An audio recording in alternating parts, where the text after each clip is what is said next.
अब देखिए, अभी तक हम लोग ने ये पढ़ लिया कि जो पेटियां हैं, वायुदाब पेटियां, ये वायुदाब पेटियां या तो पृथ्वी की घूर्णन गति के कारण विकसित हो रही हैं और या फिर तापांतर के कारण। तो टेम्परेचर डिफरेंस जो है वजह बन रही है, टेम्परेचर एक वजह बन रही है और एक जो है पृथ्वी की घूर्णन गति। इसलिए दो जो आपके एक तरह से पेटियां बनी, जो हमने आपको एक्सप्लेन भी किया था कि दो पेटियां, जो पहली और चौथी है, जो कि विषुवत-रेखी निम्न वायुदाब पेटी और चौथी जो है ध्रुवीय उच्च वायुदाब पेटी, ये क्या है, ये तापमान के कारण, ये ताप जनित पेटियां हैं, टेम्परेचर ओरिजिनेटेड बेल्ट, जिसमें से विषुवत-रेखी निम्न वायुदाब पेटी जो है ये उच्च तापमान के कारण है, हाई टेम्परेचर के कारण। जबकि जो है आपके ध्रुवीय उच्च वायुदाब पेटी, ध्रुवीय क्षेत्र में टेम्परेचर बहुत कम होता है, इसलिए टेम्परेचर के कम होने से सतह ठंडी हो गई, ठंडी होने से वायु के संपर्क में आने वाली वायु जो है वो ठंडी हो जाती है, ठंडी होकर के भारी होकर के नीचे की तरफ बैठती है, इसलिए दाब जो है यहाँ पे लगता है। तो ये दोनों जो है ये ताप जनित पेटियां हैं। लेकिन तीसरी और चौथी, ये दूसरी और तीसरी जो है उपोष्णकटिबंधीय उच्च वायुदाब और उप ध्रुवीय निम्न वायुदाब पेटी, तो ये उपोष्णकटिबंधीय उच्च वायुदाब पेटी है, ये उप ध्रुवीय निम्न वायुदाब पेटी है। ये दोनों कैसे बन रही थी, सिर्फ वायु के स्पेस जो खाली हो रहा था, वॉइड स्पेस था, उस वॉइड स्पेस को जो है आपके एक तरह से फिलअप करने के लिए वायु एक जगह से दूसरी जगह आ रही थी। अधिक वायु वाले क्षेत्र से, जहां पे वायु की सघनता ज्यादा थी, वहां से वायु की विरलता वाले क्षेत्र की तरफ, डेंसर जो है आपके रीजन से रेयर रीजन की तरफ जो है आपके फ्लो कर रही थी। तो इसी वजह से आपके ये पेटियां विकसित हुई थी। अब देखिए इन पेटियों की इंपॉर्टेंस अगर हम देखें, इसमें से दो पेटी बहुत इंपॉर्टेंस जो है रखती है। इसमें से अगर हम देखें तो सबसे पहली चीज आती है कि जो विषुवत-रेखी क्षेत्र है,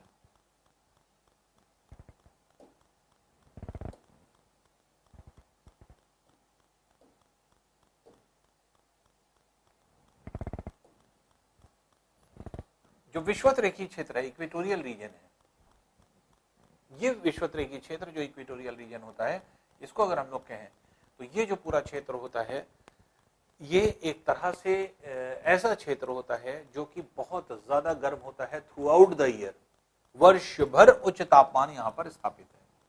ये पूरा वर्ष भर उच्च तापमान वाला क्षेत्र होता है। और जैसे हमने आपको कहा कि 10 डिग्री उत्तर से 10 डिग्री दक्षिण अक्षांश के मध्य ये पेटी मूव करती रहती है। तो ये मूवमेंट जो होता है पेटी का, ये इन जो है इसी के बीच में होता है। 2 से 3 डिग्री की पेटी जो है आपके हमेशा मूव करती रहती है।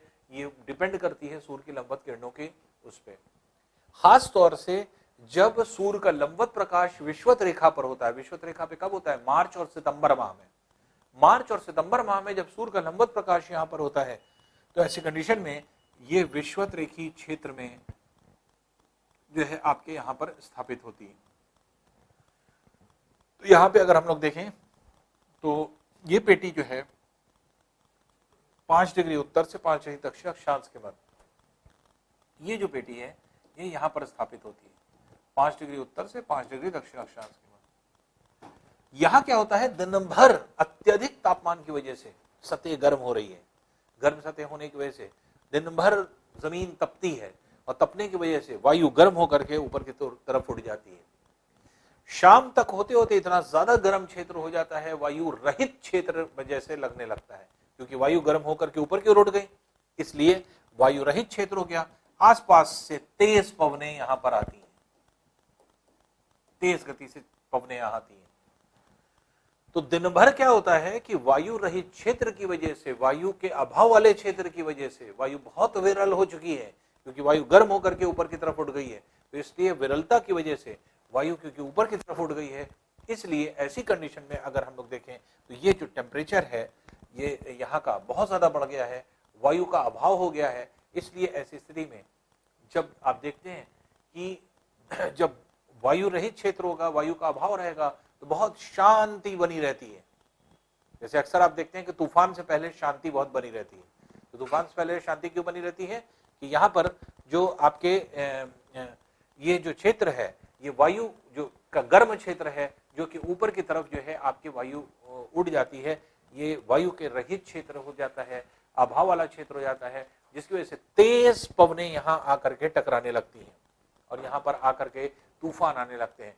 तो दिन भर बहुत शांति बनी रहती है, इसलिए इस पेटी को शांत मेखला कहते हैं, साइलेंट बेल्ट। इसे क्या कहा जाता है? साइलेंट बेल्ट के नाम से जाना जाता है। और जिसको क्या कहते हैं? डोल्ड्रम। बहुत इंपॉर्टेंट क्वेश्चन, बहुत पूछा जाता है कि डोल्ड्रम किस पेटी को कहा जाता है या किस पेटी में डोल्ड्रम पाया जाता है। तो डोल्ड्रम क्या है? डोल्ड्रम मतलब होता है शांत मेखला। शांत मेखला मतलब शांत पेटी, साइलेंट बेल्ट। तो ये पूरी जो है आपके दिन भर तपने की वजह से, दिन भर वायु के अभाव की वजह से ये पूरी शांत हो जाती है और शांत जो है आपकी रहती है। लेकिन जैसे ही जो है आपके एक तरह से शाम होती है और यहाँ पे निम्न दाब का क्षेत्र बनता है, आसपास से तूफान आता है, रोज यहाँ पर तूफान आता है, रोज यहाँ पे बारिश होती है और दिन भर जो है आपके एक तरह से वायु के जो है अभाव वाले क्षेत्र के रूप में शांति बनी रहती है। तो ये जो है शाम जो है यहाँ पे हमेशा डिस्टर्ब रहती है। इन क्षेत्रों में आपकी शाम में बारिश होना ही होना है, बारिश होती है, आंधी आती है, तूफान आता है, ये सारी चीज, लेकिन दिन भर क्या है? शांति बनी रहती है। तो इसी को, इस अवस्था को क्या कहा जाता है? डोल्ड्रम। और किस वक्त होता है ये मुख्य रूप से जिस समय सूर्य का लंबवत प्रकाश विषुवत रेखा पर स्थापित रहता है, ये रहता है मार्च माह और सितंबर माह में। तो मार्च और सितंबर माह में ये चीज बहुत घटना घटित होती है और यहाँ रोज की स्थिति ये बनी रहती है। तो इस जो है आपके वायु के अभाव की पेटी को जो है डोल्ड्रम या शांत मेखला के नाम से जाना जाता है। तो इसलिए प्रश्न बहुत इंपॉर्टेंट बन जाता है और बहुत ज्यादा जो है आपके पूछा भी जाता है कि डोल्ड्रम किस पेटी में स्थित है। तो विषुवत रेखी निम्न वायुदाब पेटी में डोल्ड्रम स्थित होता है। और खास तौर से अगर मंथ पूछा जाए कि कब जो है आपके ये बनता है या किस अवस्था में बनता है, तो मार्च और जो है आपके एक तरह से जो समय है मार्च और सितंबर माह का, जब सूर्य लंबवत किरणों पर सूर्य की लंबवत किरणें यहाँ पर होती हैं। क्योंकि आपको पता है मार्च में जो है आपके 21 मार्च को सूर्य का लंबवत प्रकाश विषुवत रेखा पे होता है, फिर 21 जून को पहुंच जाता है कर्क रेखा पे, फिर 23 सितंबर को चला आता है फिर से विषुवत रेखा पे, और फिर 22 दिसंबर को चला आता है मकर रेखा पे। तो 21 मार्च और 23 सितंबर को विषुवत रेखा पे लंबवत होता है। तो इसीलिए मार्च और सितंबर माह ऐसा समय है जहां पर डोल्ड्रम की अवस्था विद्यमान रहती है, बनी रहती है। तो इसलिए डोल्ड्रम अक्सर पूछा जाता है एग्जाम में। जब भी पूछा जाए तो आप ये बताएं कि विषुवत रेखी निम्न वायुदाब पेटी के कारण है और ये ताप जनित पेटी के कारण है। ये भी पूछा जा सकता है किस पेटी के कारण? तो ताप जनित पेटी के कारण ऐसा जो है आपके ये पाया जाता है, ये आपका डोल्ड्रम। अब देखिए डोल्ड्रम जैसे हम लोग ने पढ़ा है, शांत मेखला, ये क्या है? इक्वेटोरियल लो प्रेशर बेल्ट, विषुवत रेखी निम्न वायुदाब पेटी में पाया जाता है। उसी तरह से 30 से 35 डिग्री अक्षांश में,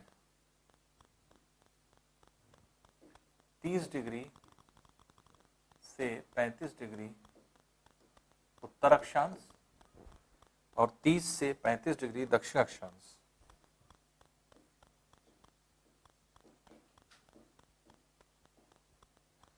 ये क्या है? ये उपोष्ण कटिबंधीय उच्च वायुदाब पेटी है, टेम्परेट हाई प्रेशर बेल्ट। तो यहाँ पे हाई प्रेशर बेल्ट होती है, ये हाई प्रेशर होता है यहाँ पे। ये जो है आपके, इसकी एक बहुत इंपॉर्टेंस है, और ये इंपॉर्टेंस क्या है ये देख लें, ये समझ लें। हाई प्रेशर कैसे बना है ये भी हमने आपको बताया था कि यहाँ पे आकर के वायु नीचे की तरफ बैठती है। क्यों? क्योंकि यहाँ की वायु इधर खिसक आती है, तो इसलिए ऊपर वाली वायु नीचे बैठती है, जिसकी वजह से उच्च दाब बनता है। यहाँ की वायु इधर खिसक गई, इसलिए ऊपर की वायु नीचे बैठ गई, यहाँ से बैठ गई, जिसकी वजह से उच्च दाब का क्षेत्र बनता है। तो ये क्या है? ये गति जनित पेटी है। इस पेटी को अश्व अक्षांश कहते हैं, हॉर्स लैटिट्यूड। ऐसे तो ये पेयर में है, ये और ये, लेकिन मुख्य रूप से इस पेटी को जो उत्तरी गोलार्ध में है, इसको जो है अश्व अक्षांश के नाम से जाना जाता है, हॉर्स लैटिट्यूड के नाम से जाना जाता है। ऐसा क्यों? क्या रीजन है कि अश्व अक्षांश के नाम से इसको जाना जाता है? तो इसके पीछे देखिए एक कहानी है। कहानी ये है कि इंग्लैंड, ये है अंग्रेजों का निवास स्थल, यहां से इन लोग भारत के लिए आए और यहाँ पर अंग्रेज जब आकर के स्थापित हुए, तो यहाँ पे इन्होंने देखा कि इस जगह पर जो है आपके दक्षिण एशियाई देशों में बहुत सारे क्षेत्र हैं जहां पर आपके अलग अलग रिसोर्सेज हैं, और जहां से जो अच्छा रिसोर्स था वो उन लोग वहां पर ले गए। तो होता क्या था कि भारत में इन्होंने देखा तो यहाँ पे जो है आपके भारत के क्षेत्र में जो है आपके जैसे चाय मिल जो है आपके एक तरह से स्पाइसेस मिल गए, और जितनी भी आपके एक तरह से जितनी भी स्पाइसेस हैं आपके मसाले हैं, ये मसाले केरल के तट से इन लोग ले करके जो है इंग्लैंड गए। उसी तरह से जो है आपके वेस्टर्न एशिया में जो पूरा रीजन है उसमें अधिकांश क्षेत्र में, खासतौर से एक जगह सऊदी अरेबिया के क्षेत्र में, वहां पे सऊदी अरेबिया है, यमन है, ये सब जगह पे यहाँ पे घोड़ों की नस्लें बहुत अच्छी होती हैं। यहाँ पे एक स्थान है मस्कट, मस्कट नामक जगह पे घोड़े बहुत अच्छे और बहुत उच्च क्वालिटी के, हाई क्वालिटी के जो है आपके होते हैं। तो अंग्रेज क्या करते थे, यहां से जो है आपके जहाजों में, जहाज से में घोड़ों को लाद करके यहां से लेकर के यहां जाया करते थे। और जहाज की स्थिति यह रहती है कि जहाज जो होता है आपके जितना इसका भार होता है, वेट होता है, वो उतना ज्यादा वो अंदर जाता है। तो अब जहाज डूबेगा कितने भार पर यह पता रहता है, तो जहाज में मैक्सिमम लोड कितना डाला जा सकता है। तो उस हिसाब से जो है घोड़ों को इसमें लादा जाता था, लोड किया जाता था और फिर लेके यहां से चला जाता था। यहां से जहाज चले, यहां पहुंचे ही नहीं, गायब हो जाए रास्ते से, क्योंकि पहले कोई सिस्टम था नहीं, रडार था नहीं, आपके कोई बहुत ज्यादा जो है आपके टेक्नोलॉजी थी नहीं, तो पता ही नहीं चलता था। तो आदमी अनुमान ये लगाता था कि समुद्र में तूफान आया होगा और जहाज डूब गया होगा।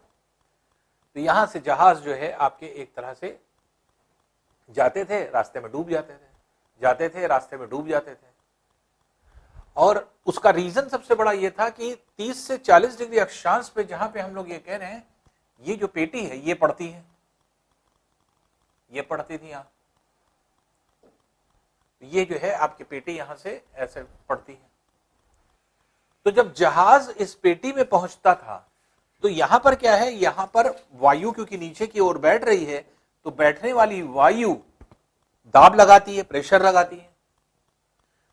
और ये जो पेटी है, ये पेटी अगर मान लीजिए उपोष्णकटिबंधीय उच्च वायुदाब पेटी मान लीजिए 3 डिग्री भी में बनी है, 3 डिग्री मोटाई की, तो हर एक डिग्री 111 किलोमीटर की होती है। 3 डिग्री मतलब 333 किलोमीटर, तो कम से कम 200-300 किलोमीटर यात्रा करनी पड़ती थी पूरी जहाज को इस हाई प्रेशर रीजन में। और जब हाई प्रेशर रीजन से होकर के जहाज गुजरता था तो इतना कभी कभी जो है ज्यादा लोडेड जो जहाज हुआ करते थे वो थोड़ा बहुत लोड ले सकते हैं, लेकिन जब हवा का प्रेशर आया, जब यहां पहुंचे तो इतनी ज्यादा प्रेशर रहता था कि जहाज डूबता था और पानी इसमें भरने लगता था। और ऐसी कंडीशन में क्या होता था कि जहाज जब यहां से निकले तो यहां पे जाकर के डूब जाए, वहां पहुंचे ही नहीं। तो पश्चिम एशिया के देशों में जो मुख्य रूप से जो जहां पे घोड़ों की नस्लें सबसे उच्च क्वालिटी की थी, पहले यहां से घोड़ों को लाद करके अंग्रेज जो होते थे वो आपके इंग्लैंड ले जाने की कोशिश किया करते थे। तो यहां से ले जाते थे, लेकिन जहाज रास्ते में गायब हो जाए, डूब जाए, फिर जहाज भर करके जाए, फिर डूब जाए। कई बार ये घटना घटित हुई। फिर 1-2 जहाज बच करके निकल गए। कैसे बच के निकल गए? जहाज लेके जा रहे थे, लोगों ने अपना दिमाग चलाया कि भारी होने की वजह से हम लोग डूब रहे हैं, तो इन्होंने सोचा कि भार को हल्का किया जाए, और भार को हल्का किया जाए, भार को हल्का करके हम लोग यहां से निकल लेंगे। तो इन्होंने क्या किया, जब यहां पे जहाज डूबने लगा, पानी में डूबने लगा, तो इन्होंने ये सोचा कि जो आपके घोड़े हैं, इन घोड़ों में से कुछ घोड़ों को अगर फेंक दिया जाए समुद्र में, तो समुद्र में अगर फेंक दिया जाए तो जहाज हल्का होकर ऊपर उड़ जाएगा और डूबेगा नहीं। यही की गई। यहां पे जहाज इन्होंने फेंकना शुरू कर दिया समुद्र में, जहाज में से घोड़ों को फेंकना शुरू कर दिया। तो घोड़े जो है आपके समुद्र में फेंके गए, और समुद्र में फेंक करके जब हल्का हो गया तो ऊपर उड़ गया जहाज, और फिर डूबने की स्थिति नहीं थी और कुछ दूर सफर करके निकल गया। तो जब इस तरह से जहाज निकलने लगे तो यहां पर देखा गया, फिर ओवरलोड नहीं किया जाता था। स्टार्टिंग में लोडेड जहाज रहता था, तो फिर हाफ लोड पर चलाया जाता था जहाज को। तो क्योंकि ये घटना कई बार घटित हुई और जहाजों को डूबने से बचाने के लिए घोड़ों को फेंका गया समुद्र जो है आपके इस अक्षांश पे, और ये पेटी जो जा रही है वो क्या है, उपोष्णकटिबंधीय उच्च वायुदाब पेटी। तो उपोष्णकटिबंधीय उच्च वायुदाब पेटी पर अटलांटिक महासागर में आपके ये घटना हुई और यहां से जाने वाले जहाजों ने समुद्र में घोड़ों को फेंका इस पेटी उच्च वायुदाब पेटी पे। इसीलिए उपोष्णकटिबंधीय उच्च वायुदाब पेटी को क्या कहा जाता है, इसको अश्व अक्षांश के नाम से जाना जाता है, हॉर्स लैटिट्यूड के नाम से जाना जाता है। तो इस तरह से अगर हम लोग देखें तो ये जो आपका क्षेत्र है, ये जो आपका उपोष्णकटिबंधीय उच्च वायुदाब पेटी है, ये क्या है, इसका नाम है अश्व अक्षांश, इसको अश्व अक्षांश कहते हैं। ये जो पूरा बेल्ट है ये अश्व अक्षांश के नाम से, हॉर्स लैटिट्यूड के नाम से जाना जाता है। इसका पेयर इधर भी है, लेकिन यहां पे ऐसी कोई घटना नहीं हुई दक्षिण में, घटना कहां हुई है, उत्तरी गोलार्ध में। इसलिए उपोष्णकटिबंधीय उच्च वायुदाब पेटी जो खास तौर से उत्तरी गोलार्ध में स्थित है, इसी को क्या कहा जाता है, इसी को कहा जाता है अश्व अक्षांश, हॉर्स लैटिट्यूड। तो हॉर्स लैटिट्यूड क्यों कहा गया ये आपको क्लियर हो गया, क्योंकि ये प्रश्न बहुत इंपॉर्टेंट है, खूब पूछा जाता है एग्जाम में कि अश्व अक्षांश किसको कहते हैं। तो हॉर्स लैटिट्यूड उपोष्णकटिबंधीय उच्च वायुदाब पेटी को कहा जाता है, जो कि आपके इस क्षेत्र में यहां पर स्थित होता है। उपोष्णकटिबंधीय उच्च वायुदाब पेटी या उष्णकटिबंधीय उच्च वायुदाब पेटी को ट्रॉपिकल या टेम्परेट जो है आपके हाई प्रेशर बेल्ट को हम लोग यहाँ पे अश्व अक्षांश के नाम से जानते हैं। तो ये दो पेटी का जो है आपके, इसको डोल्ड्रम कहा गया, शांत मेखला, ये जो विषुवत रेखा के नजदीक है जैसे हमने आपको बताया, और ये क्या है, ये अश्व अक्षांश के नाम से जाना जाता है। तो ये अश्व अक्षांश हो जाती है जो कि यहाँ पर पाई जाती है। अब देखिए एक और इंपॉर्टेंट चीज ये होती है कि जो पृथ्वी है, पृथ्वी पर आप पहले भी पढ़ चुके हैं, जलमंडल में हम लोग ने पढ़ा था कि पृथ्वी की घूर्णन गति की वजह से क्या हो रहा है, पृथ्वी अपने अक्ष पर पश्चिम से पूर्व घूम रही है, जिसकी वजह से पूर्व से पश्चिम की ओर उष्णकटिबंधीय क्षेत्र में, विषुवत रेखी क्षेत्र में, उष्णकटिबंधीय क्षेत्र में पूर्व से पश्चिम की ओर बल लग रहा है। इस बल को किसने सर्वप्रथम पहचाना, कोरियोलिस नामक वैज्ञानिक ने। इसीलिए इस बल का नाम क्या हो गया, कोरियोलिस फोर्स, कोरियोलिस बल। इसका मतलब पृथ्वी की सतह पर कोरियोलिस बल कार्य करता है, और कोरियोलिस बल के कार्य करने से जलधाराएं तथा पवनें अपनी दिशा बदल लेती हैं। कैसे बदल लेती हैं, जैसे कोई जल का भाग इधर आ रहा है, तो आपने पढ़ा था कि उत्तरी गोलार्ध की सभी जलधाराएं तथा पवनें अब इधर से आ रही हैं, लेकिन क्योंकि कोरियोलिस बल इधर लग रहा है इसलिए मूव कर जाएगी। यहां पर क्या है, दक्षिण गोलार्ध से इधर आ रही है, कोरियोलिस बल इधर से लगेगा इसलिए इधर मूव कर जाएगी। तो फेरेल ने नियम क्या दिया, फेरेल्स लॉ क्या है, तो यहीं से कोरियोलिस बल के कारण फेरेल्स लॉ बना। तो फेरेल नामक वैज्ञानिक ने एक नियम दिया, एक लॉ दिया, और जो है आपके फेरेल के द्वारा दिए गए इस नियम के को पूरी तरह से फॉलो करती है जलधाराएं और पवनें दोनों। तो जलधाराओं के टॉपिक में भी पढ़ा, इसमें पढ़ा। तो फेरेल ने क्या नियम दिया, फेरेल ने नियम यह दिया कि पृथ्वी के घूर्णन दिशा के कारण पृथ्वी की सतह पर कोरियोलिस बल कार्य करता है। कोरियोलिस बल क्यों कहा गया, क्योंकि कोरियोलिस नामक वैज्ञानिक ने इसको बताया था, इसलिए कोरियोलिस बल कहा गया। कोरियोलिस बल कार्य करता है जिसके कारण उत्तरी गोलार्ध की सभी जलधाराएं तथा पवनें अपनी दिशा से दाहिनी ओर, राइट हैंड साइड पे, तथा दक्षिण गोलार्ध की सभी जलधाराएं तथा पवनें अपनी दिशा से बाईं ओर विचलित हो जाती हैं, डिविएट कर जाती हैं। तो फेरेल्स लॉ क्या है, फेरेल्स लॉ है जितनी भी जलधाराएं हैं, जितनी भी पवनें हैं, सब अपनी दिशा से उत्तरी गोलार्ध में अपनी दिशा से दाहिनी ओर, दक्षिण गोलार्ध में अपनी दिशा से बाईं ओर विचलित हो जाएंगी। बस उत्तरी गोलार्ध है, आपको कुछ नहीं देखना है, दाहिनी ओर विचलित कर दीजिए, दक्षिण गोलार्ध है, बाईं ओर विचलित हो जाएंगी। अब उन्होंने सिंपल नियम ये दिया, लेकिन अब यहां पर दूसरा जो है आपके एक तरह से कॉन्सेप्ट लगता है, यहां अलग कॉन्सेप्ट लगता है, ऊपर की तरफ अलग कॉन्सेप्ट लगता है। और जो कोरियोलिस बल है वो पूरे पृथ्वी पर नहीं है, बल्कि सिर्फ उष्णकटिबंधीय क्षेत्र में मुख्य रूप से लगता है, उच्च अक्षांशों पर कार्य नहीं करता, उच्च अक्षांश पे नगण्य होने लगता है। इसलिए कोरियोलिस बल बहुत उच्च अक्षांशों पे ये कार्य नहीं करता, लेकिन फिर भी पृथ्वी के अधिकांश भाग पर यह कार्य करता है। तो इसलिए फेरेल ने नियम क्या दिया, फेरेल ने नियम दिया उत्तरी गोलार्ध की सभी जलधाराएं तथा पवनें अपनी दिशा से दाहिनी ओर, दक्षिण गोलार्ध की सभी जलधाराएं तथा पवनें अपनी दिशा से बाईं ओर विचलित हो जाती हैं। फिर जलधाराओं में आपने क्या पढ़ा था? उत्तरी गोलार्ध की सभी जलधाराएं तथा पवनें, आना इधर चाहिए था, इधर चली गई, जाना इधर चाहिए था, अपनी दिशा से दाहिनी ओर विचलित हो गई, जाना ऐसे चाहिए था, इधर चली गई, जाना ऐसे चाहिए था, चली गई इधर, जाना ऐसे चाहिए था, चली गई इधर। अपनी दिशा से दाहिनी ओर विचलित होकर के घड़ी की दिशा में क्लॉकवाइज डायरेक्शन में जो है आपके चक्र का निर्माण होता है। इसलिए जितना भी चक्र होता है ये सब क्लॉकवाइज डायरेक्शन में आपके निर्मित होता है। तो इस तरह से आप कह सकते हैं उत्तरी गोलार्ध में।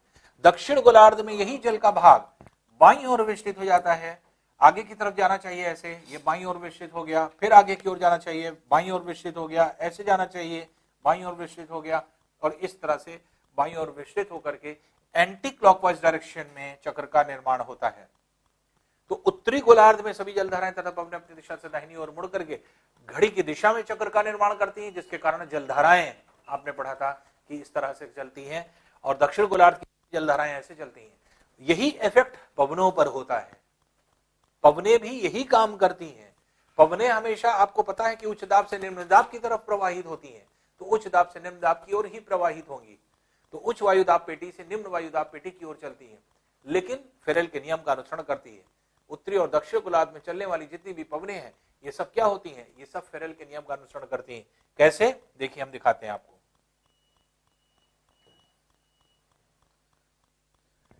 देखिए यहां पे देखिए, ये हम पहले पेटियां बना लें।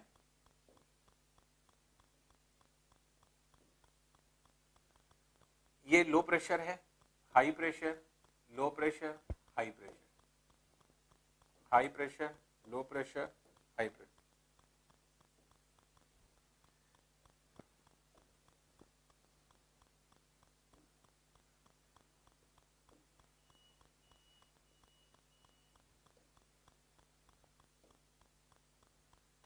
Low pressure, high pressure belt, low pressure belt, high pressure belt, high pressure belt, low pressure belt, high pressure belt.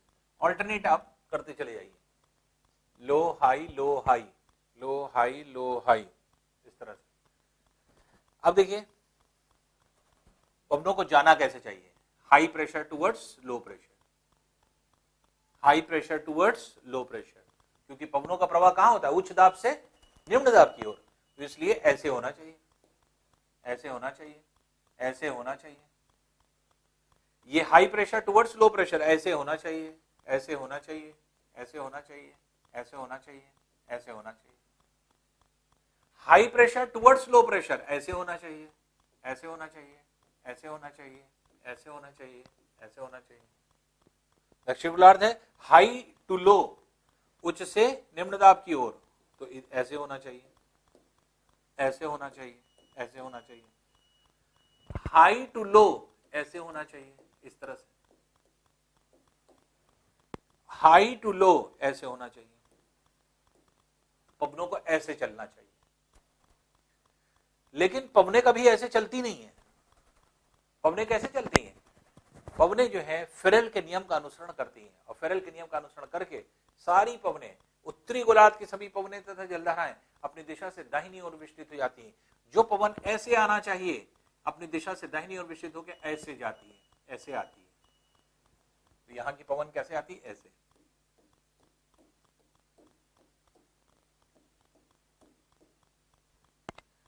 दक्षिण गोलार्ध है, फेरेल का नियम क्या कहते हैं? अपनी दिशा से बाईं ओर विचलित हो जाएगी, इसलिए इधर बाईं ओर डिविएट हो जाएगी, इसलिए ऐसे चलती है। ऐसे ना चल करके ये पवनें ऐसे चलती है।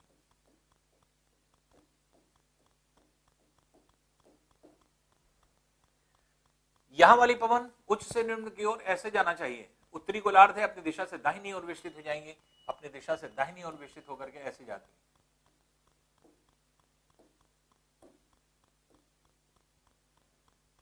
यहां पर उच्च से निम्न की ओर ऐसे आना चाहिए। दक्षिण गोलार्ध है, अपनी दिशा से बाईं ओर विचलित हो जाएंगी, इसलिए बाईं ओर विचलित होकर के ऐसे जाती है।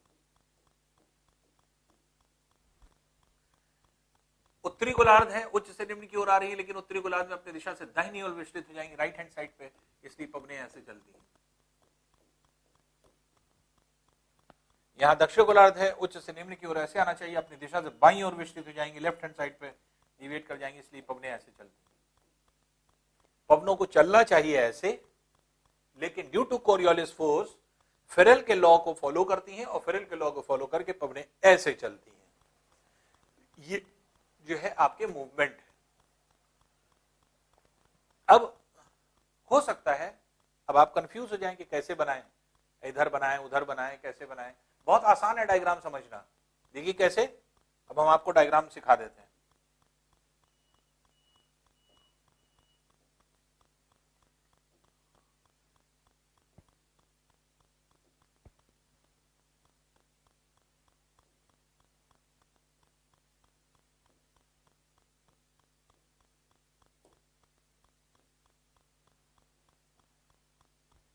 अब ये डायग्राम बनाना कितना आसान, देखिए बहुत इजी। उत्तरी गोलार्ध के सभी पवनों को ऐसे बना दीजिए, इसी दिशा में। देखिए आसान हो गया। दक्षिण गोलार्ध के सभी पवनों को ऐसे बना दीजिए।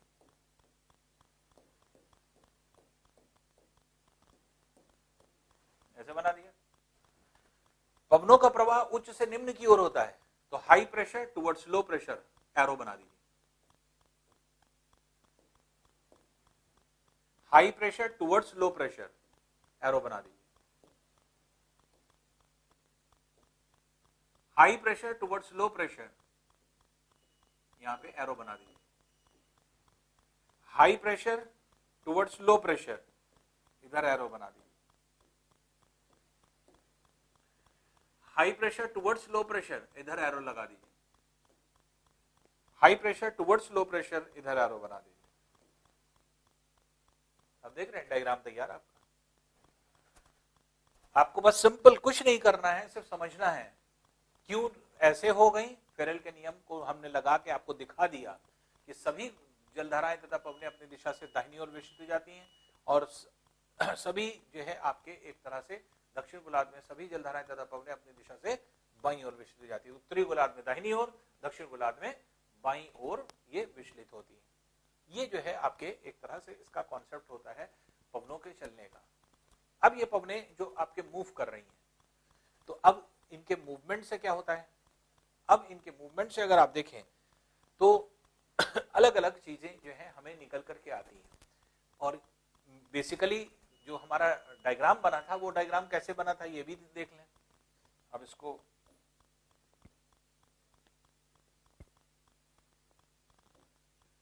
डायग्राम कैसे बना था, यहाँ पे लो प्रेशर कैसे बन रहा था, क्यों? क्योंकि यहाँ की वायु गर्म होकर ऊपर की ओर उड़ गई थी, यहां से ऊपर की तरफ उड़ गई थी, इसलिए लो प्रेशर था। आसपास की पवनें इधर भागी, यहाँ की पवनें इधर भागी, यहाँ की पवन इधर भागी, यहाँ की पवन इधर भागी। जब यहाँ की पवन इधर भागी तो यहाँ रिक्त स्थान हो गया, ऊपर से पवन नीचे बैठी, ऊपर से पवन नीचे बैठी, ऊपर से पवन नीचे बैठी। यहाँ की पवन जो है आपके खिसक गई इधर, इसलिए यहाँ अभाव हो गया, तो ऊपर से नीचे की तरफ पवनें बैठ गई।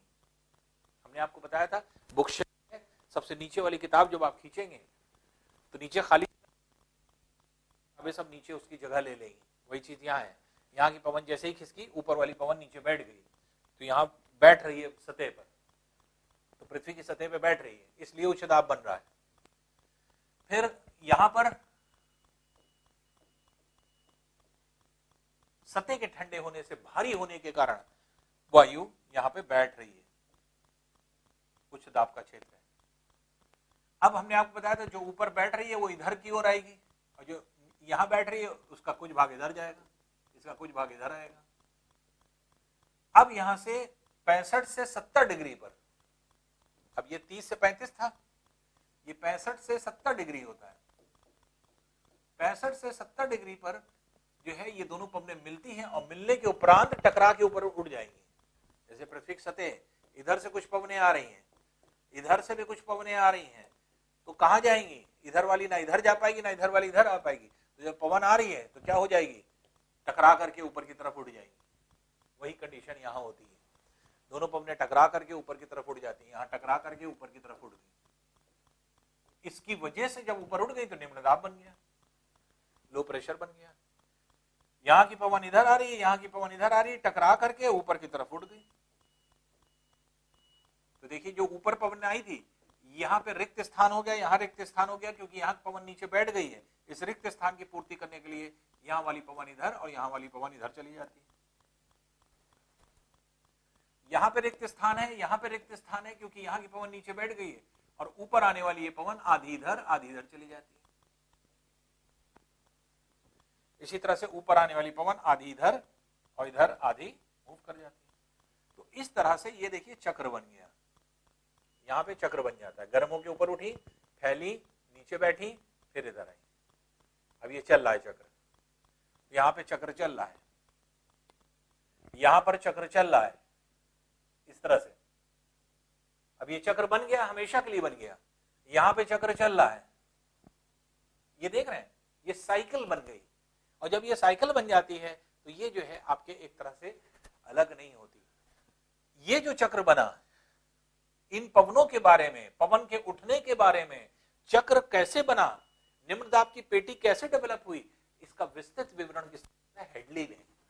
इसलिए इस पवन चक्र को हेडली नामक वैज्ञानिक के नाम पर इसे हेडली सेल के नाम से जाना जाता है। ये एक सेल हो गया, तो ये हेडली सेल के नाम से जाना जाता है, तो इसलिए ये हेडली सेल हो जाता है ये वाला। तो हेडली सेल ये भी है, तो ये क्या हो गया? हेडली सेल हो गया। ये इस जगह पे हेडली सेल है, ये चल रहा है। ये जो पवनें नीचे बैठ रही हैं, तो ये रिक्त स्थान की पूर्ति करने के लिए बैठ रही हैं, इसलिए उच्च दाब का क्षेत्र यहां पर बन रहा है। इसलिए यहां से पवनें बैठती हैं, फैलती हैं, फिर ऊपर आती हैं, फिर जो है नीचे बैठ जाती है। तो इस तरह से चल रही है। और यहां पर जो आपके उच्च दाब का क्षेत्र बन रहा है, ये फेरेल के नियम को अनुसरण कर रही है। यहाँ पे ज्यादातर पवनें, ये दोनों पवनें फेरेल के नियम का अनुसरण करने की वजह से डिविएट करी है। इसलिए यहां पर मेन काम जो किया वो फेरेल और कोरियोलिस ने। इसीलिए इस सेल को क्या कहा जाता है? ये फेरेल सेल या कोरियोलिस सेल के नाम से जाना जाता है। तो फेरेल या कोरियोलिस सेल, तो फेरेल या कोरियोलिस सेल ये वाला हुआ, क्योंकि यहां पर ये दोनों पवनें जो है आपके फेरेल के नियम का अनुसरण कर रही है कोरियोलिस बल के कारण। तो ये जो आपके चक्र बन रहा है, इन दोनों के हेल्प से ही आपके ये चक्र बन रहा है। तो ये चक्र जो बन रहा है, ये दोनों पवनों के जो है आपके हेल्प से, और दोनों जगह पर कोरियोलिस और फेरेल जो है, कोरियोलिस बल के कारण फेरेल का नियम काम कर रहा है। मुख्य रूप से यही फेरेल का नियम ज्यादातर काम करता है। तो ऐसी कंडीशन में जो है आपके ये जो आपके सेल है, इस सेल को विशेषकर जो बना है, इसको क्या कह दिया गया? फेरेल या कोरियोलिस। ये पहला वाला सेल हेडली सेल, दूसरा वाला सेल जो बना है ये फेरेल या कोरियोलिस सेल। और ये क्या है? ये ध्रुवी सेल के नाम से जाना गया, क्योंकि ध्रुव के ऊपर से होकर के जाता है। इसको पोलर सेल कहते हैं, ये पोलर सेल के नाम से जाना जाता है। तो इस तरह से पृथ्वी पर एक चक्र बन गया। और वायु का प्रवाह जो है आपके, ये एयर सर्कुलेशन है, वायु का प्रवाह है। लेकिन हमने आपको बताया वो वायु का प्रवाह जो पृथ्वी की सतह पर है, ये पवन है, ये पवन है, ये पवन है, ये पवन है, जो आप यहाँ पे देख रहे हैं डायग्राम में, ये सब पवनें हैं। इधर से इधर आने का मतलब ये आ रही है, इधर से इधर जाने का मतलब ये जा रही है, इधर से इधर जाने का मतलब ये आ रही है। तो ये सब क्या है? ये सब पवनें हैं। क्यों? क्योंकि ये सब पृथ्वी की सतह के संपर्क में है। और हमने आपको बताया था वायु का प्रवाह जो पृथ्वी की सतह के संपर्क में होता है, उच्च दाब के क्षेत्र से निम्न दाब के क्षेत्र की ओर होता है, उसे क्या कहा जाता है? पवन। इन वायुदाब पेटियों के विकसित होने के कारण पवनों का विकास हो गया। ये पवनें बन गई, और ये पवनें ऐसी बन गई कि जब से पृथ्वी बनी है तब से ये चक्र में चल रही हैं।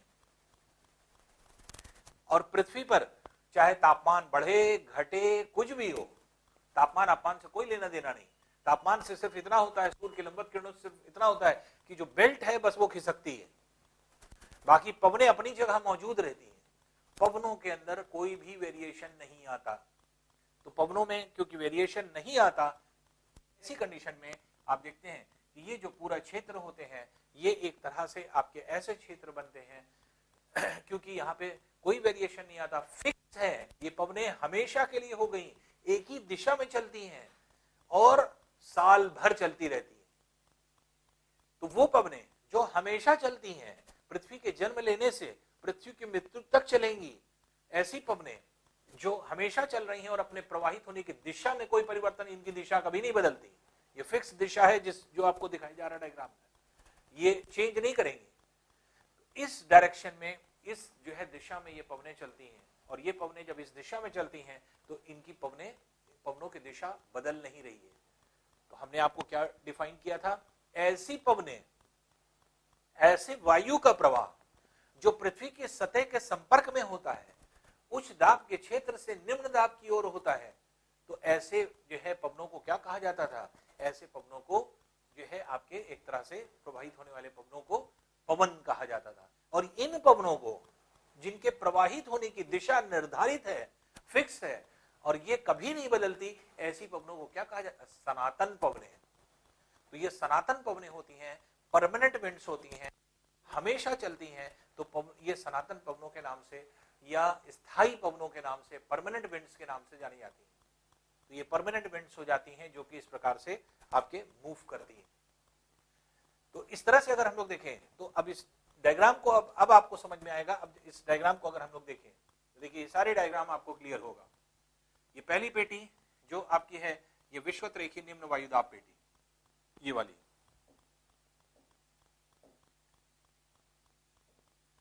ये है विषुवत रेखीय निम्न वायुदाब पेटी। फिर आप यहीं पे देखेंगे, यही पेटी जो है ये है उपोष्ण कटिबंधी उच्च वायुदाब पेटी, उपोष्ण कटिबंधी उच्च वायुदाब पेटी। फिर इसके बाद आप देखेंगे ये उपध्रुवी निम्न वायुदाब पेटी, उपध्रुवी निम्न वायुदाब पेटी। और फिर ये है उच्च वायुदाब पेटी, ये है उच्च वायु ध्रुवी उच्च वायुदाब पेटी। इस तरह से आपकी ये पेटियां बनी, और इन पेटियों की वजह से प्रवाहित होने वाली पवन फिक्स हो गई, नहीं चेंज कर रही। तो अब चार पेटियां जो बनी वो हम लोग ने पढ़ लिया कि ये चार जो है पेटियां किस तरह की हैं या किस तरह से जानी जाती हैं। अब इनके द्वारा बनने वाली स्थायी पवनों को भी हम लोग देख लें, ये पवनें कैसे बनती हैं या किस तरह से स्थायी पवनें होती हैं जो हमेशा चलती। तो ये स्थायी पवन या सनातन पवन जो होती हैं, इसको कैसे हम लोग बांटेंगे या कितने प्रकार से बढ़ती हैं। अब इन वायुदाब पेटियों से उच्च दाब के क्षेत्र से निम्न दाब के क्षेत्र की ओर पवनों का प्रवाह होता है। एक एक करके हम लोग पवनों को देख लें। जैसे पहले प्रकार की पवन जो उपोष्ण कटिबंधीय क्षेत्र उच्च वायुदाब क्षेत्र से विषुवत रेखीय निम्न वायुदाब क्षेत्र की ओर आ रही है, ये ई से रिप्रेजेंट की गई है। ये क्या है, ई से रिप्रेजेंट की गई। ये पवन जो होती है इसको कहा जाता है व्यापारिक पवन, ट्रेड विंड्स। ये क्या है, ट्रेड विंड्स। ये जो है, हम इसको पहले पढ़ें, ये है ट्रेड विंड्स।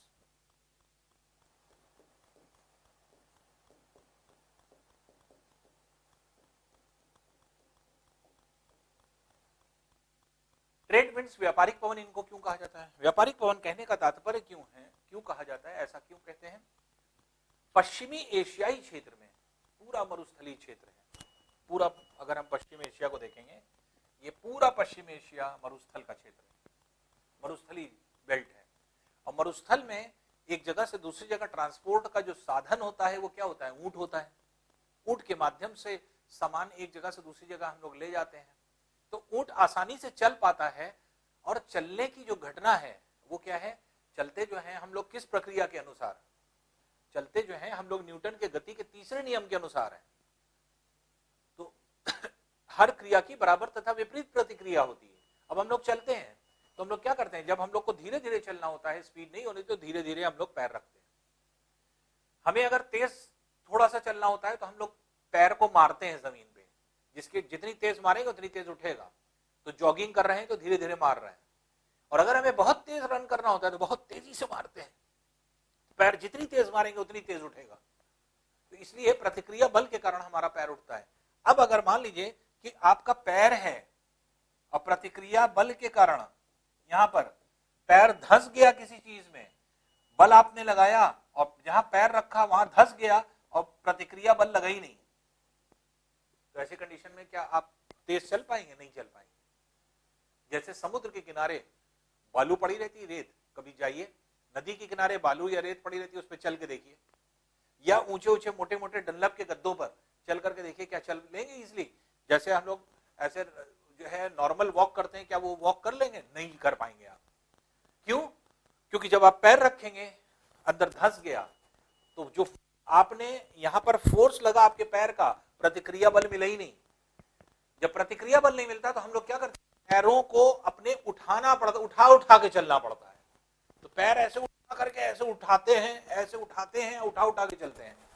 तो आप देखिए कि नदी के किनारे, समुद्र के किनारे चलना कितना मुश्किल होता है, और 10 कदम चलेंगे आपका पैर दर्द करने लगता है। क्यों? क्योंकि पूरे पैर के भार को उठा के आपको रखना पड़ता है। वही चीज रेगिस्तानी क्षेत्र में है। रेगिस्तानी क्षेत्र में चलना मुश्किल है क्योंकि बालू और रेत से भरा होता है। व्यापारी क्या करते थे, ऊंटों पर सामान को लाद लेते थे। अब ऊंटों पर सामान को लाद दिया तो खुद कैसे चलें, क्योंकि ऊंट की नकेल पकड़ करके आगे आगे जो है आपके रस्सी पकड़ करके चलना होता था। अब ऊंट तो चलेगा, क्यों? क्योंकि ऊंट का पैर कुदरती है, ऊपर वाले ने ऐसा बनाया है, पैडी पैर है। तो वो क्या करता है कि जब चलता है तो जमीन में ऐसे जमाता है, और अगर बालू होती है तो अंदर ही अंदर उसका पैर बालू को ऐसे जकड़ लेता है, ऐसे जकड़ लेता है ऐसे, और जकड़ने की वजह से उसका जो बल होता है वो प्रतिक्रिया बल लगने लगता है। इसलिए बालू जकड़ जकड़ करके ऐसे वो इस तरह से चलता है, और जिसकी वजह से उसको प्रतिक्रिया बल मिलता है, आसानी से चलता चला जाता है। तो ऊंट को रेत पर चलने में कोई प्रॉब्लम नहीं होती। ऐसा नहीं कि उसका पैर धंसता नहीं है, उसका पैर धंसता है, लेकिन कम धंसता है। क्यों? क्योंकि उस पकड़ लेता है बालू को पकड़ पकड़ करके चलता है। तो उसका पैडी पैर जो होता है ये आपके एक तरह से ग्रिप करता है, जिसकी वजह से प्रतिक्रिया बल मिलती जाती है और वो आगे की तरफ बढ़ता चला जाता है। लेकिन अब ऊंट तो चल लेगा, ऊंट की रस्सी पकड़ करके जो आदमी जा रहा है वो कैसे जाएगा? तो व्यापारी व्यापार के दृष्टिकोण से सामान को लाद करके जब एक जगह से दूसरी जगह जाया करते थे, ऐसे रास्तों को खोजा करते थे जहां पर रेत और बालू कम होती थी। और रेगिस्तानी क्षेत्र में क्या होता है, तेज हवाएं चलती हैं, और जो तेज हवाएं होती हैं वो रास्ते से पूरी बालू को उड़ा ले जाती हैं। और रास्ते की जब बालू को उड़ा ले जाती हैं तो दोनों तरफ जो है आपके जिस जगह चलती हैं,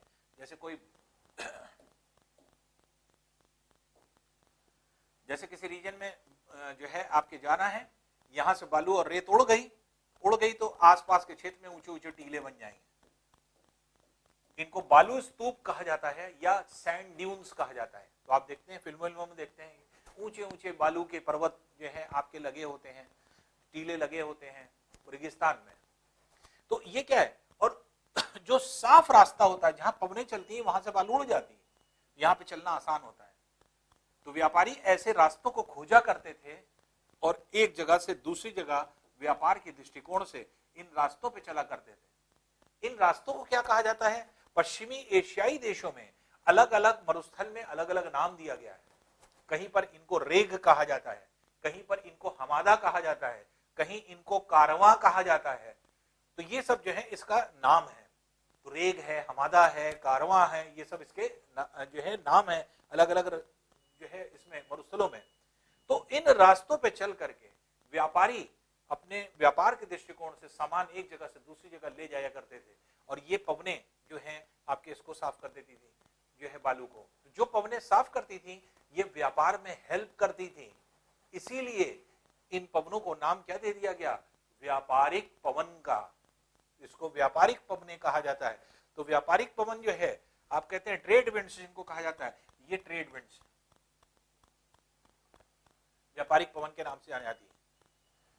और ये पवने अगर आप देखेंगे तो अगर हम इनके चलने की दिशा को देखें, उत्तरी गोलार्ध में ऐसे आ रही,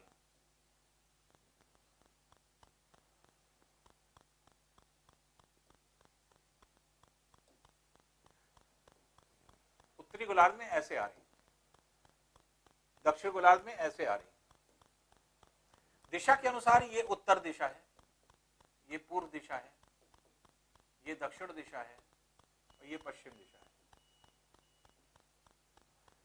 तो ये किधर से आ रही है, ऐसे आ रही है, क्योंकि दिशा उत्तरी गोलार्ध में ही है। ये कौन सा डायरेक्शन हुआ, उत्तर और पूर्व के बीच में उत्तर पूर्व दिशा। दक्षिण गोलार्ध में अगर आप देखेंगे, दक्षिण गोलार्ध में ये ईस्ट है, ये है आपके साउथ, तो ये साउथ ईस्ट डायरेक्शन से आ रही है। तो उत्तरी गोलार्ध में ये नॉर्थ ईस्ट डायरेक्शन से आ रही है, दक्षिण गोलार्ध में ये साउथ ईस्ट डायरेक्शन से आ रही है। तो नॉर्थ ईस्ट और साउथ ईस्ट से आ रही है, इसके मतलब ये पूर्वी दिशा की ओर से आ रही है। अब क्योंकि ये पूर्वी दिशा की ओर से आ रही हैं, इसलिए इनका दूसरा नाम क्या है, इन्हीं को कहा जाता है पुरवैया पवने। जैसे हम लोग कहते हैं ना पुरवैया शुरू हो गई, यही वो पुरवैया है। तो ये पुरवैया पवने ईस्टर्लीज के नाम से जानी जाती है।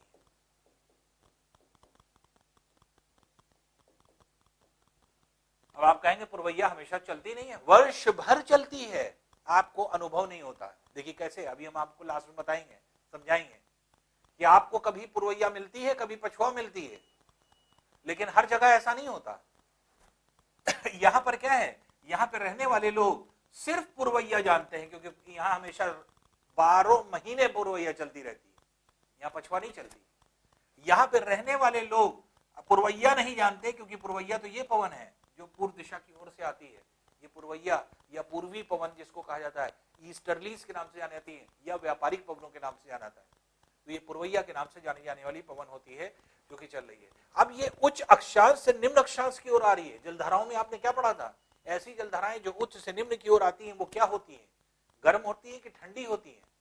तो ये ठंडी जलधाराएं हैं, कोल्ड विंड्स हैं। तो पुरवैया जब चलती है ना, तो वो क्या होता है, वो ठंडी पवनें होती हैं। तो पुरवैया क्या करती है, तापमान को गिराती है। क्यों, क्योंकि उच्च से निम्न अक्षांश की ओर आ रही है, कम तापमान से अधिक तापमान वाले क्षेत्र की ओर आती है। तो ऐसी कंडीशन में पुरवैया जो है आपके इस तरह से चलती है। तो ये पुरवैया क्या है, ठंडी पवनें हैं। तो ये कोल्ड विंड्स हैं जो कि आपके प्रवाहित होती है किसमें, उपोष्णकटिबंधीय क्षेत्र से, उपोष्णकटिबंधीय उच्च वायुदाब पेटी से विषुवतरेखीय निम्न वायुदाब पेटी की ओर। इनको पुरवैया पवनों के नाम से जाना जाता है, या पूर्वी पवनों के नाम से जाना जाता है, या इन्हीं को व्यापारिक पवन कहा जाता है। तो पश्चिम एशिया के देशों में इनको व्यापारिक पवन कहा गया। क्यों, क्योंकि व्यापार के दृष्टिकोण से एक जगह से दूसरी जगह लोग जाते थे। लेकिन जर्मन भूगोलवेत्ता जो है, जर्मन ज्योग्राफर्स जो है, वो इस बात को नहीं मानते। उनका यह मानना है कि जो ट्रेड शब्द है,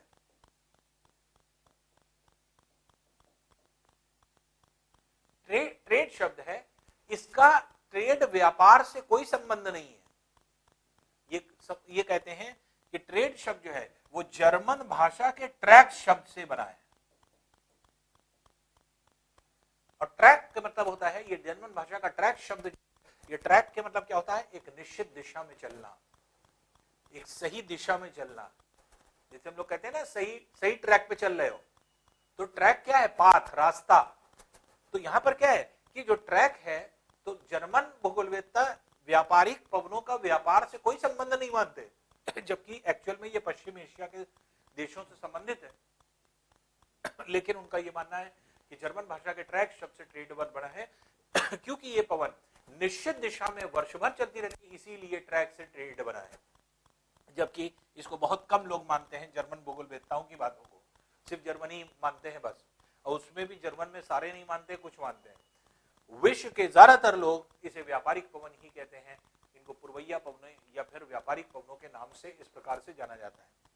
तो ये जो है आपके पुरवैया या व्यापारिक पवनें हो जाती हैं, जो कि ठंडी पवनों के रूप में जानी जाती हैं। अब इन पवनों के साथ साथ अगर हम ये कहें कि जो पवनें हैं, ये पवनें अब दूसरे दृष्टिकोण से अगर हम देखें, दूसरी जगह से चलने वाली पवनें, देखिए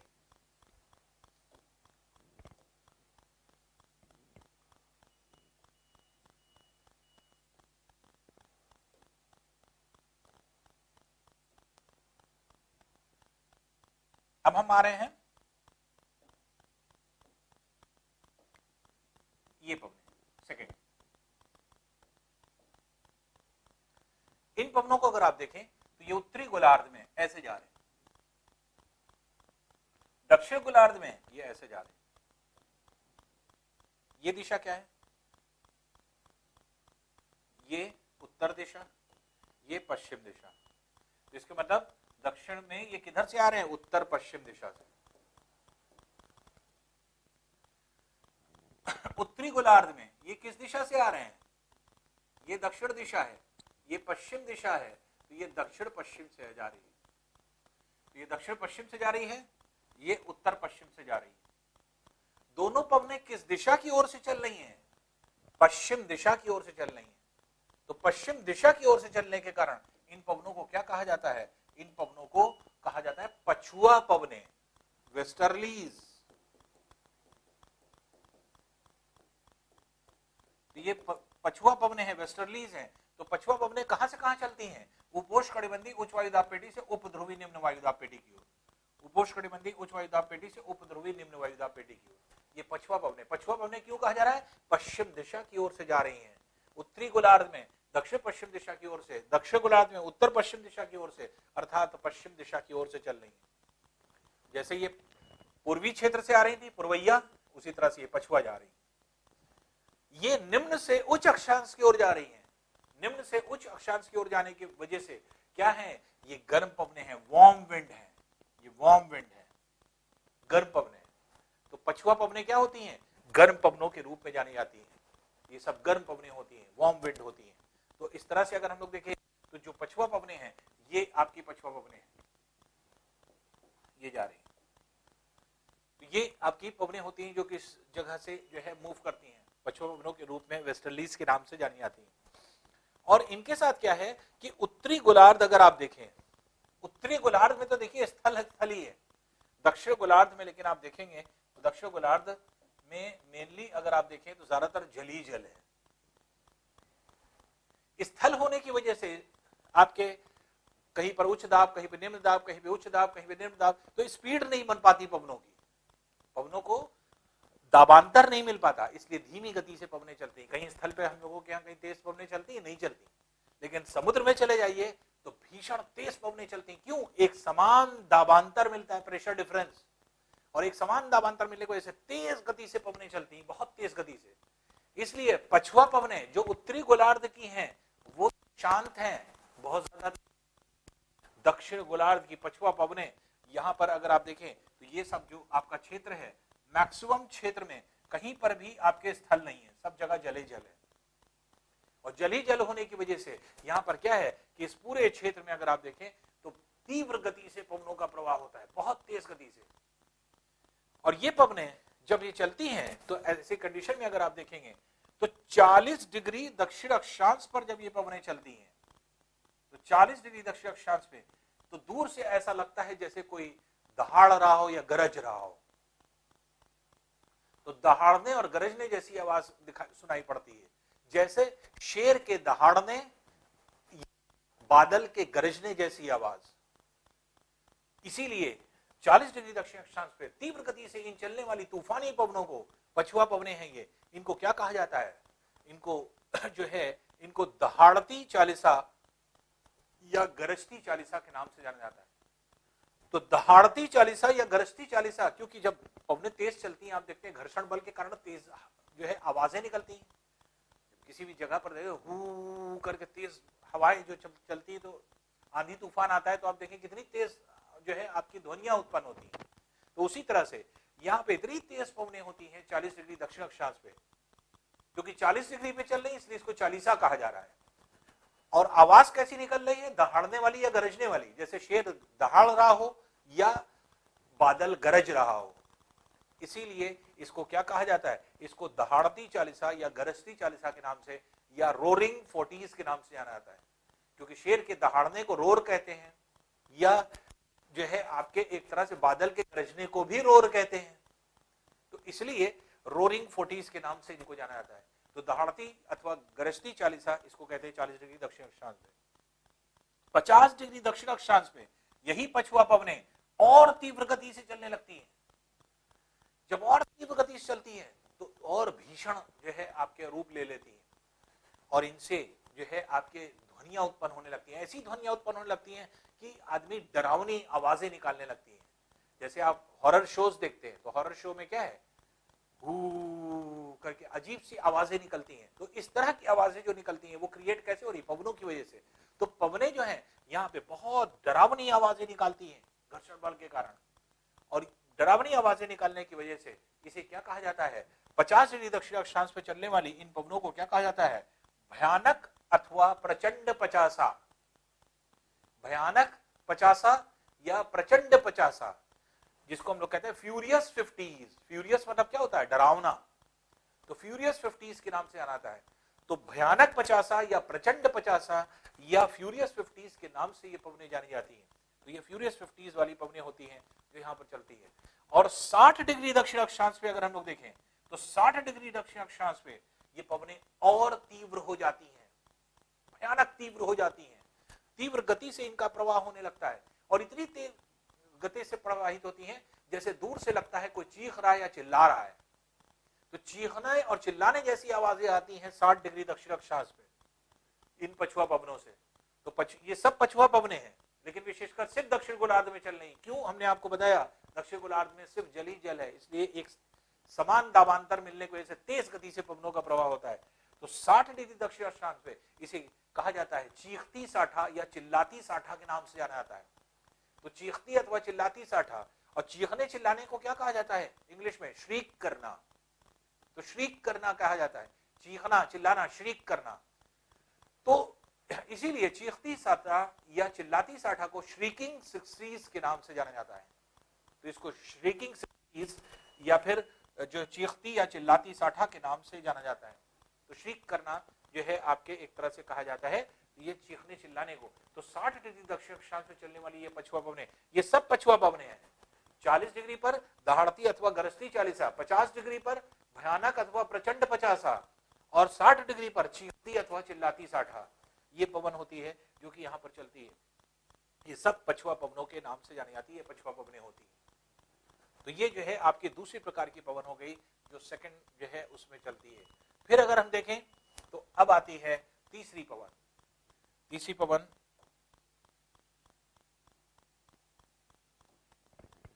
ये है, सपोज कर लिए ये थर्ड। ये ध्रुवी उच्च वायुदाब पेटी से उप ध्रुवी निम्न वायुदाब पेटी की ओर चलती है। ये पवन क्या है, ये पवन क्योंकि ध्रुवी क्षेत्र से आ रही है इसलिए इसको क्या कहेंगे, ध्रुवी पवनें, पोलर विंड्स। ये ध्रुवी पवनें होती है, ध्रुव की ओर से आने की वजह से अत्यंत ठंडी होती हैं, उच्च से निम्न की ओर आ रही है। जैसे व्यापारिक पवन जो पुरवैया थी ये उच्च से निम्न की ओर आ रही थी, ये भी उच्च से निम्न की ओर आ रही है। तो जैसे व्यापारिक ठंडी पवन थी या पुरवैया जिसको हम लोग कह रहे थे, पुरवैया अगर ठंडी पवन थी उसी तरह ध्रुवी पवन भी ठंडी होती है।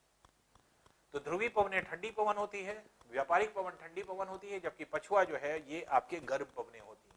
तो ये आपके इस तरह से 4 वायुदाब पेटियों के बनने से 3 प्रकार की पवनों का विकास हो जाता है पूरी पृथ्वी पर। ये 3 स्थायी पवनें हैं, सनातन पवनें हैं। तो एक जो है ये जो पाई जाती हैं ये आपके तो ये है व्यापारिक पवन या पुरवैया पवनें। ये जो आपकी पाई जाती हैं ये है आपकी पछुआ पवनें, और ये वाली जो पाई जाती हैं इनको कहा जाता है ध्रुवी पवनें या पोलर विंड्स के नाम से जानी जाती है। तो ये सेल जैसे हेडली सेल कहा था, ये फेरल या कोरियोलिस सेल कहा था, ये पोलर सेल के नाम से जाना जाता है। उसी तरह हेडली सेल ये है, फेरल या कोरियोलिस सेल ये है, पोलर सेल ये कहा जाता है। तो ये जो है आपके डिफरेंट सेल हो जाते हैं जिसकी वजह से आपके पवनों का प्रवाह होता है। अब बात ये आती है कि जहां हम लोग उत्तर भारत में रहते हैं, हम लोगों के यहाँ कभी कभी पछुआ चलने लगती है, कभी कभी पुरवैया। क्यों ऐसा होता है, ऐसा क्यों होता है? ऐसा इसलिए होता है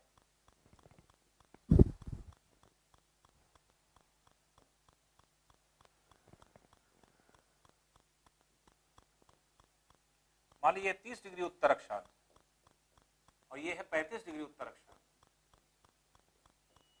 तो हमने क्या कहा, ये जो बेल्ट है ये 30 से 35 डिग्री के बाद हमेशा रहती है, और इसकी चौड़ाई जो होती है ये 1 से 2 डिग्री।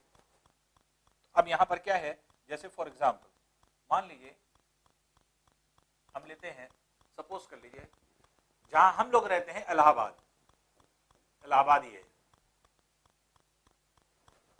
अब इलाहाबाद ये है, अब इसको कौन सी पवन मिलेगी या कौन सी पवन जो है आपके इसमें मिलेगी ये देख लें। तो ये इलाहाबाद या प्रयागराज ये आपके स्थित है।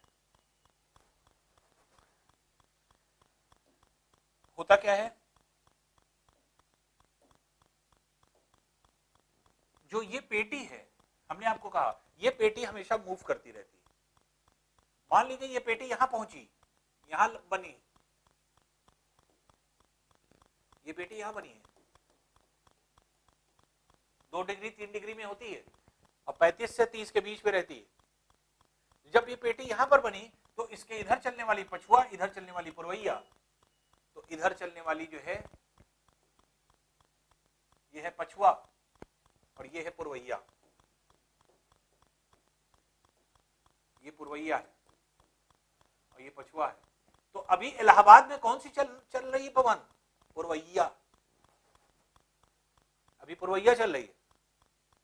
लेकिन जैसे ही सूर्य के गोलार्ध, सूर्य जो है अपने गोलार्ध को बदलता है या सूर्य की लंबवत किरणें बदलती हैं, ये जो पेटी, जो बेल्ट आप देख रहे हैं, ये भी शिफ्ट कर जाती है। तो अब यहां पे क्या है, अभी पेटी जो है वो ये है, यहां पर थी, जिसकी वजह से ये पछुआ और ये पुरवैया चल रही थी। अब यही पेटी जब नीचे आ जाती है 30 डिग्री के आसपास, यहां पहुंच गई, तो अब ऐसी कंडीशन में अगर आप देखेंगे, ऐसी कंडीशन में यहां से, इस पेटी से इधर की तरफ पछुआ, इस पेटी से यहां से पछुआ और इधर की तरफ क्या होती है, पुरवैया। तो ये पेटी है, पेटी से इधर की तरफ जो है आपके पछुआ चल रही है और इधर से पुरवैया चल रही है। ये पुरवैया है और ये पछुआ है। अब इलाहाबाद को कौन सी मिल रही है पवन, पछुआ मिलने लगी। पहले जब ये बेल्ट यहां थी तो पुरवैया मिल रही थी, अब ये बेल्ट यहां पहुंची तो पछुआ मिलने लगी। ऐसे जितने ऐसे स्थान हैं जो इन बेल्ट्स में आते हैं, उन सबको दोनों पवनें मिलती है। उत्तर भारत की बेल्ट, क्योंकि ये बेल्ट 5 डिग्री के मतलब ये हो गया लगभग 550 किलोमीटर, 550 किलोमीटर चौड़ाई, इस पूरी उत्तर भारत की बेल्ट आ गई। तो उत्तर भारत, जैसे मान लीजिए कि आपकी इस बेल्ट में, अगर मान लीजिए इंडिया ये है, तो ये जो बीच वाला पोर्शन है इंडिया का, वहां पर पुरवैया भी चलती है, पछुआ भी चलती है। लेकिन उत्तर भारत के क्षेत्र में और दक्षिण भारत के क्षेत्र में ऐसा नहीं होता। क्योंकि है क्या कि ये पेटी जो आपके गुजर रही है, इस पेटी को अगर हम कहेंगे, जैसे इंडिया को अगर हम बनाएं,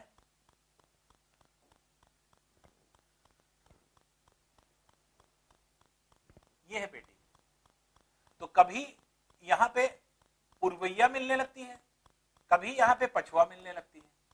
कहां से यहां तक के उत्तर भारत का क्षेत्र अगर हम देखें, दक्षिण भारत का क्षेत्र देखें, तो यहां पर एक ही पवन चलती है। उत्तर भारत में सिर्फ पछुआ चलती है। जम्मू कश्मीर आप चले जाएं, उत्तरांचल आप चले जाएं, यहां पे कभी पुरवैया नहीं चली। उन लोग जानते भी नहीं पुरवैया होती क्या है, क्योंकि वहां चलती नहीं है, ये सब पछुआ चलती है। दक्षिण भारत आप चले जाएं, दक्षिण भारत का केरल, तमिलनाडु, आंध्र प्रदेश, कर्नाटक, इन सब राज्यों में यहां पर यहां पर जितनी पवने हैं, ये सब क्या है, ये सब पछुआ पवने हैं। तो ये जो आपकी पवने हैं, ये सब जो है आपके एक तरह से पुरवैया पवने हैं। तो ये सब पुरवैया पवनों के रूप में जानी जाती है। इसलिए यहां पर कभी भी पछुआ नहीं चली। तो दक्षिण भारत के क्षेत्र में हमेशा पुरवैया चलती है। लेकिन मध्य भारत का भाग जो है, उसमें क्योंकि बेल्ट अगर आप देखेंगे, तो ये बेल्ट कभी यहां आ गई, तो कभी ये बेल्ट यहां आ गई। तो बेल्ट के शिफ्ट होने से कभी इस क्षेत्र को पछुआ मिलने लगेगी, तो कभी पुरवैया मिलने लगेगी। ये पछुआ मिलने लगे, पुरवैया मिलने लगे, पछुआ मिलने लगी, यह है इस क्षेत्र में। और जब ये बेल्ट यहां पहुंचेगी, यहां पहुंचने पर इधर की तरफ पुरवैया मिलने लगेगी। तो ऐसे क्षेत्र जो बेल्ट में आते हैं, बेल्ट के बीच में लाई करते हैं, उनको दोनों मिलती है। तो हम लोग जहां रहते हैं, उत्तर प्रदेश, बिहार, उत्तर भारत का पूरा क्षेत्र जितना है, पंजाब, हरियाणा, इन सब रीजन में हम लोग दोनों को अनुभव करते हैं। कभी हमारे यहाँ पुरवैया चलने लगती है, कभी पछुआ चलने लगती है। और यही रीजन है उत्तर भारत के क्षेत्र में एक्सट्रीम कंडीशन जलवायु का होना। तो जलवायु हम लोग क्या एक्सट्रीम कंडीशन पे क्यों होती है? इसीलिए गर्मी बहुत ज्यादा गर्म होती है, सर्दियां बहुत ज्यादा ठंडी होती है। लेकिन क्या ये हर जगह होता है? दक्षिण भारत में ऐसा होता है या उत्तर भारत के क्षेत्र में ऐसा होता है? नहीं होता। क्यों? एक जैसी पवन है। वहां पर आप देखेंगे कंपैरेटिवली उत्तर भारत का क्षेत्र और दक्षिण भारत के क्षेत्र में कम बीमारियां हैं बनिस्बत मध्य भारत के क्षेत्र में। क्यों?